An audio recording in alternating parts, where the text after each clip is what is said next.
Hi people, welcome back to the channel. My name is Chinyere, if you don't know who I am. If you are on this video, then I'm sure you want to hear some things. You think that I'm here to expose all of us? I'm overweight and it's not because I eat too much. I believe that's going to be the title of this video. So this video is going to be as real as it gets, okay? So buckle up your seatbelts, okay? And if you can relate or you nod at some point in this video, make sure you give the video a thumbs up. That's if you've not done that already. So I'm also going to just issue out a disclaimer, right? I feel like when people do videos like this on the streets of YouTube, wherever, on social media, it almost looks as if you're giving people a free pass to make rude comments, to leave you rude comments because you have decided to, I don't know if the word is vulnerable. Don't be like this uncouth fellow right here. I'm going to leave a comment that someone left me on my Instagram with a faceless account, of course, 0 followers, 0 posts. And this was the comment the person left me. If you watch my vlogs, you know that I shared about how I was trying to cut down on a couple of things in my house because I wanted all of us to do this together. And there was this day I shared on my stories where I bought egg roll. Egg roll. I don't feel shop egg roll again. Because I said something about, oh, my daughter's adding weight, I don't feel shop egg roll. At this point, it's like when I make a video, I have to think, oh, do I have oil in my stew so that the people don't come for me? I make a video and maybe I hand my daughter a candy and I'm thinking, oh my God, should I have given her that candy on camera? Should I leave that clip in? The thing is, right, don't try with me. It's not wrong address. Wrong address. Okay. I stand gidigba on my decisions. Okay, I would learn when I need to learn, but I will not let you try to make me feel bad about certain things that I decided on my own to share with my community. So let's talk about weight. I'm going to come from my perspective, my point of view, my experience. Let's start from the beginning. I would say that the very first time I became very conscious about my weight was in secondary school. I don't remember, because I know there are people that have always had that weight thing from when they were very little, maybe because people have called them names, people have called them, like in Nigeria, people will call you a robot. Some people are conscious of their weight from a really young age. I think when I started thinking about anything related to weight, had to be in secondary school. When I was in secondary school, I don't know how I found out, but I figured I had a big bum. I don't know if anybody mentioned this. I don't think it was something I saw myself, but I think it was something that maybe people had mentioned or something, I think. And so I became very conscious about it. Conscious to the point that I was always carrying school bags. You will hardly find me without a school bag. If I'm working with my friends and I don't have my school bag, I would ask them to let me carry their bags. Like I would offer to carry your bag for you. And I will adjust the strap of the bag so that the bag can go all the way down and cover my bum. I never used to wear fitted skirts. I remember clearly when my mom and my dad had their court wedding and I had to leave school. I took permission to leave school and I came back home. And the dresses that, I'm going to try to leave that picture somewhere up here because I have that picture. So I'm going to leave it up here. And I remember the dresses that were sewn for us were fitted dresses. Mine had a bishop collar. I remember so well that when we got to court and we were waiting for the people who were there to come out, for my parents to go in, I remember I stood and I backed up against the wall because I didn't want people to look at me from behind. Now, mind you, my father's side of the family, the men are very tall. Women have big bums. Is something that already exists in my lineage. Okay, so the first time I ever thought about losing weight, I remember it was after secondary school and my mom had made some remarks about me adding weight and all of that. To make matters worse, I was watching a lot of Mexican soap operas way back in the day. If you guys remember Catalina and Sebastian, the gardener's daughter. And I remember in one of them there was this girl who they called the fat friend. I can't remember her name. This gorgeous girl with a very beautiful face. She was labeled the fat friend. And in the movie, she was always like segregated. People would always make jest of her. And looking at the girl then, in my mind, I'm like, okay, like this girl is not fat, but why are they calling her, like I'm fatter than this girl, why are they calling her the fat friend? And then I would look at her and I'm like I want to be this size. Like, this is the size I want to be, because that girl wasn't fat. These people are not well. And I think just watching all of these programs and like seeing the young girls and, you know, just seeing how their bodies were, I was like, you know what, let me try and lose some weight. So I remember then when I was waiting for admission into uni, in the morning, I would just put the TV on, MTV Base or Trace, and I would just skip to the music. And I think that's where my love for skipping also started. And I did that almost every single day, and I lost a lot of weight. I know there's some memories that are just stuck, like you don't know how you even remember them. But I remember going to my brother's room and looking through his toilet mirror, and I could see how different my back looked. So that was the very first time I worked out and I lost weight. So I got admission into school, never thought about my weight, nothing at all. I was never conscious of what my body looked like. All I know is that I didn't like wearing small tops. I still kind of like to cover my bum, but it wasn't as bad as it was in secondary school. So I didn't have any weight issues, but I used to work out with my friends because I had a friend that was obsessed with her weight. Let me tell you. I was about to get married and she was going crazy about losing weight. She went to go lock her teeth.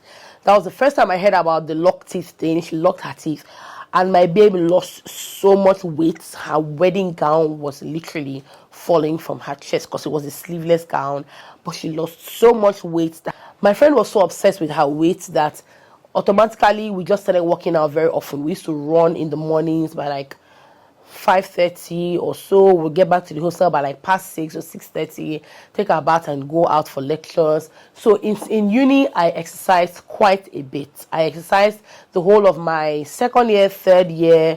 It was in final year that I stopped working out because I moved out of the hostel and I moved off camp. So I didn't work out the whole of my final year. The early part of my antenatal was in Oka, and when I went for my antenatal, that was when they checked my weight. And then I remember that I was weighing about 80 or 80 something. So when I had my first baby, I was weighing about 80 something. Now I had Grace. It was a very easy pregnancy.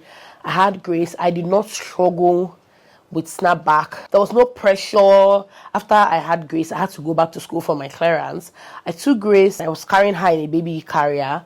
And I remember when I dropped her down, when I went to see a friend of mine, she was like, you don't even look like you had a baby. With Grace, I exclusively breastfed for 6 months. And I think that really helped me a lot. I'll fast forward to my second baby. I had Ella, and then that was easy as well. I had Grace via vaginal delivery. I had Ella through vaginal delivery as well. That was easy. I didn't add so much weight. Maybe I was about 90 something. My weight wasn't still a problem. You know, it wasn't bothering me or anything. I had so much on my plate. I didn't have as much help. I didn't have enough resources to be able to source out a lot of things. My life was just taking care of these girls, managing my home and all of that. And I wasn't thinking of, oh, how do I look? Oh, I want to work out or all of that. After I had Ella, I was weighing about 103 kg. I remember because I went for this women conference where they took our blood pressure, they took our weight, they took our height. So I remember that I weighed 103 kg after I had Ella. Now I can see now talking about it, I can see how the weight was piling on. Little by little, the weight was coming up, but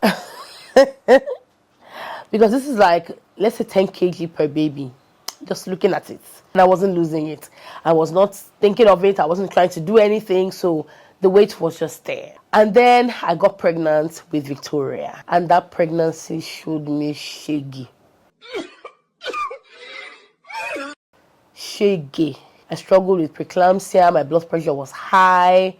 My feet were so swollen.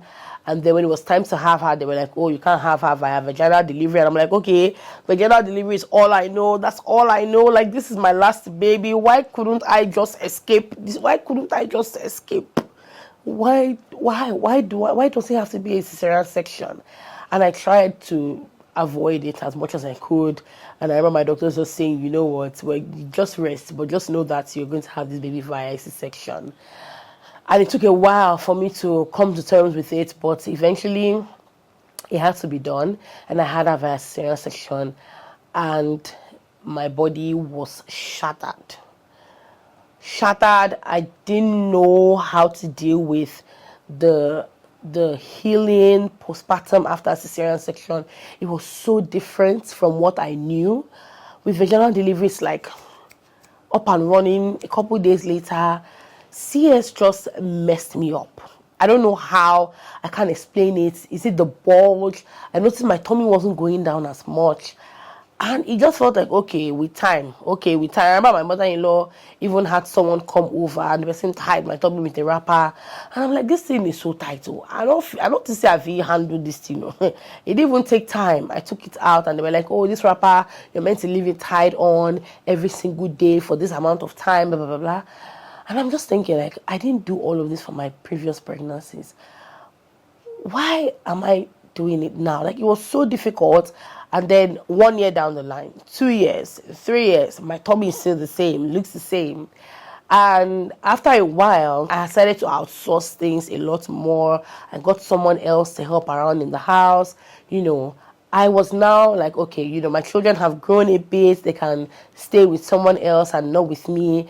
That was when I now started thinking of, okay, now I can focus on how I look, what my body looks like, what my health is like overall. So it was around that time that I came across April Laugh. I worked with April Laugh on my social media, on Instagram and on YouTube.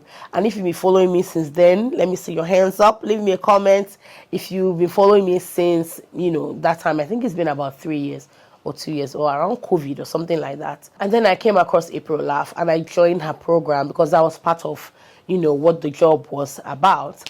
And you guys, I'm going to tell you for free. This is not an ad or anything, but April Laugh is one of the best weight loss groups that you can join. That group, I worked hard to get to where I got to. I worked really hard.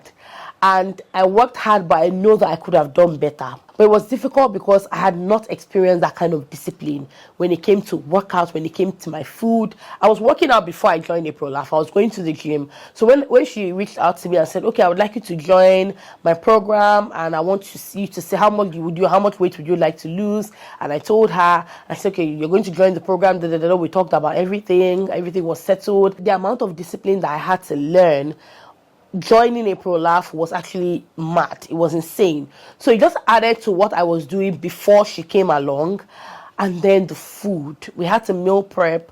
The meals were not boring. The meals were the regular meals. You would have rice, would have couscous, would have sweet potato pottage, would have swallow. But that was when I had to buy a scale, like a kitchen scale. And we would measure 100 grams of rice, 100 grams of pasta, 100 grams of swallow. So the meals were yummy, no doubt, but then the ingredients, the things that we're using to make them were very, very controlled. Things like oil, your salt. And I saw results, you guys. In that program, I lost about 11 kg totally before my contract with them ended. And I just felt like, I could do it from then on. I could do it without them. And I just continued to work out until shortly after when my dad passed. So when my dad passed, gradually, I stopped going to the gym. And before I knew it, it was 4 months, 5 months, 6 months, 7 months, 8 months. I hadn't been to the gym. And I feel like that's where everything just went out of control. And I added all the weight back and some. And that 10 kg was difficult to lose. You are seeing other women like yourself. So we have check-ins every morning. We're done working out. Everybody sends in their stats. And she will tell you must not burn less than 400 or 500. So you have to work out, to get to a certain amount with your watch and all of that. So we're submitting stats. And then I think we're also submitting our weigh-ins maybe once a month.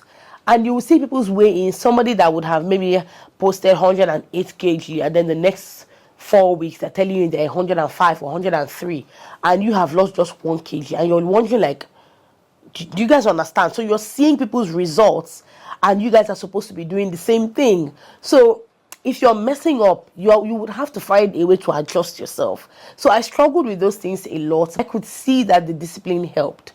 I was having a conversation with my brother and I was talking about my weight, and you guys, the whole of last year, I did not lose a lot of weight. I never weighed more than I weighed in January. So the amount I weighed in January, I never passed that for the whole year. And I feel like I have been stuck on that weight, around that weight for almost 2 years. My brother said, the thing is, you're really good in maintenance. Imagine I have lost the amount of weight I need to lose. And I'm now in my maintenance phase where I'm just working out, eating okay, still enjoying the things I love to eat, and then just toning up my body, building my strength. That would have been amazing.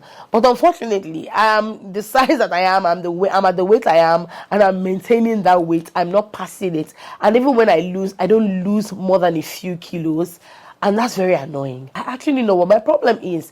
Now, the problem is not that I'm a gluten, because I feel like when people see fat people, people that are big, people that are overweight, the first thing that comes to mind is you eat like a gluten. Like, I can imagine them just seeing you stuffing your face with chips and burgers and fried chicken and all of that. Today we're having French fries. I can eat once a day, and that once can just be rubbish. I can crave gari, drinking gari in a day, but then in my gari I'm going to have sugar, I would have milk, I would have Milo, I would have granules. Already, do we know how many calories is in one fistful of granules? So imagine, let's talk about the sugar, the milk, the gari, the Milo. I like malt. And no, I'm not one of those people who felt that malt was not carbonated drink, whatever. No, I'm not one of them. And I would have at least 3 cans of malt every single week. But this year, I have not had even 1 can of malt. That is actually quite shocking, because what I used to do was, as much as I love malt, I would go grocery shopping and I would buy like 5 cans. Sometimes I buy the full small pack of the malt, 6 pack of malt. But this year I have been able to walk past that aisle without buying a single can. Like, I don't know how long this will last, but I know that this year I have done really well for myself in that regard. Even today I went grocery shopping, and the way I passed that malt aisle without even looking, without even stealing a glance at my favorite malt, it's actually progress. I was on Instagram and I saw somebody share what she eats in a day as a Nigerian who doesn't count calories. And I remember when she posted that picture, she had rice with very little stew. Literally, you guys, almost like a drop of stew. And people were in the comments saying, what is that stew? And it came to mind, she's running away from oil.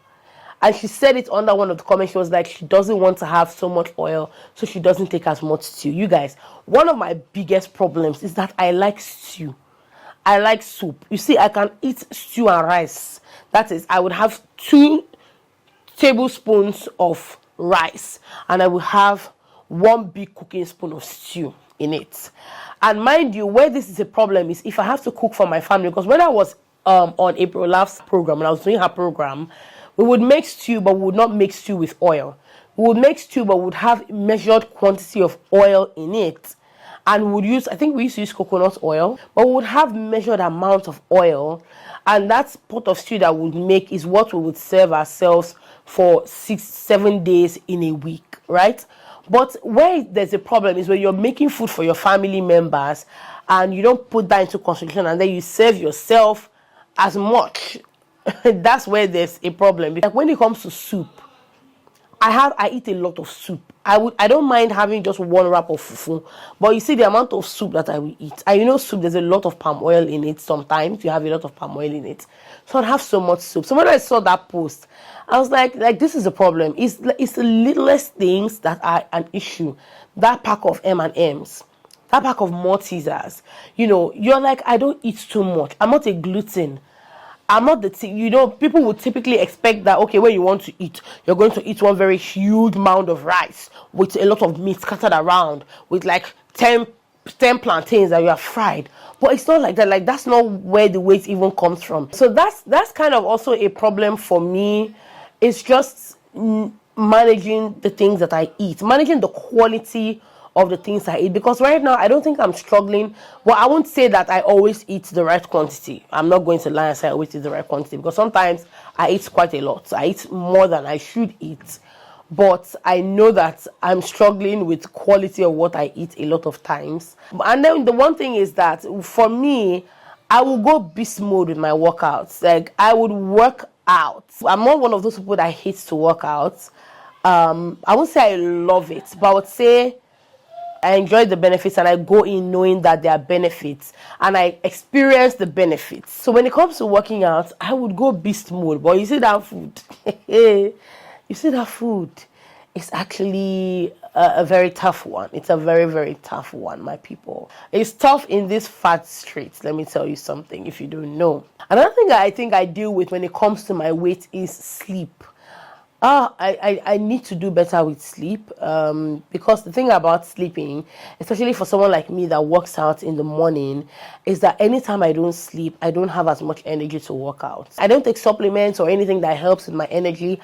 By the way, if you know things like that are good, let me know in the comments. And so that can also affect it. Is it just me that wakes up in the morning and then I count the hours I've slept?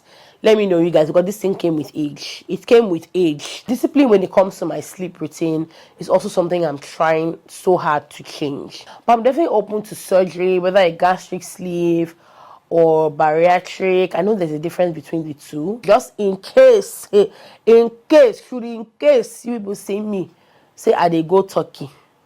Or should in case you just see that I'm shrinking and I've not done video. You can as well suspect that.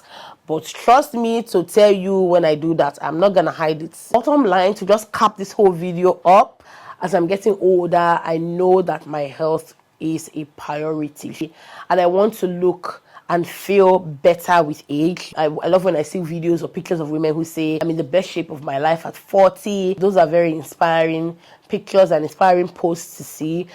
But I'm sure by 40, I'm going to be where I want to be. And that is not to say that I detest the way I look, or it makes me sad, or it affects the quality of my life, because I have seen it work. So you know how, you know that this thing is actually doable. You know that you can do it. But you know that the reason why you are not doing it is because you are not disciplined enough. You know, you're not putting in as much work. You're not committed to the journey. You're not committing to the process as much as you can.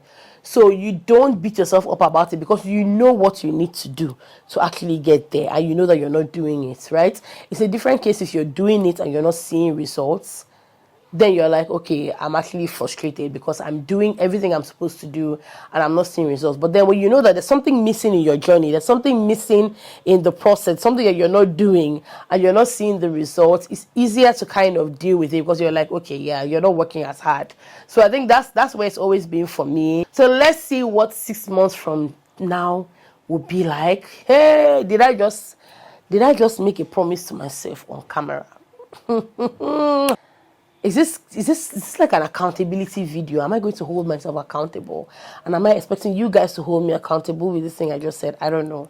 So let me know, do you guys have weight struggles? If you've had children, did you struggle with your weight? Did you struggle with your body after a vaginal delivery versus a cesarean section? So if you've had both of them, what were your experiences? Do you think that it was easy to lose weight after a vaginal delivery? Was it difficult to get your tummy back after your C-section?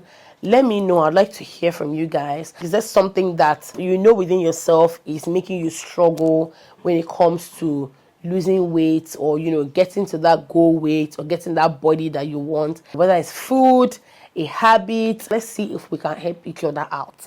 Please read comments, help us out, share things with us. If there are things that you think will benefit us in the long run, please share them with us. If there are things that you have done that have helped your journey, to a healthier body, let us know in the comments. And don't forget to give the video a thumbs up, subscribe, and leave me comments. Thank you for watching. I'll see you. Bye.